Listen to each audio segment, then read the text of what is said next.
картофель, кияр, сорба. Витамин. Персик, алма, хауч, томатис, кубите, весамса, кучбери.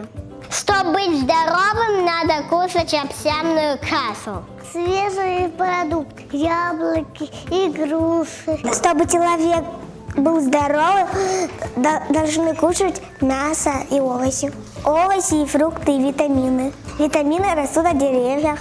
Чтобы быть здоровым, нужно кушать фрукты, овощи. Чтобы быть здоровыми, нужно пить ряженку.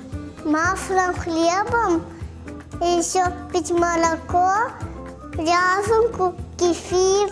Всякие фрукты, овощи, напитки всякие полезные. Зарядку нужно делать, чтобы быть здоровым. Да у нас вообще такие крутые воспитатели, что аж глаз не оторвать. У них такая вкусная еда, они дают нам все полезное, чтобы мы были здоровыми, сильными и разумными, конечно же.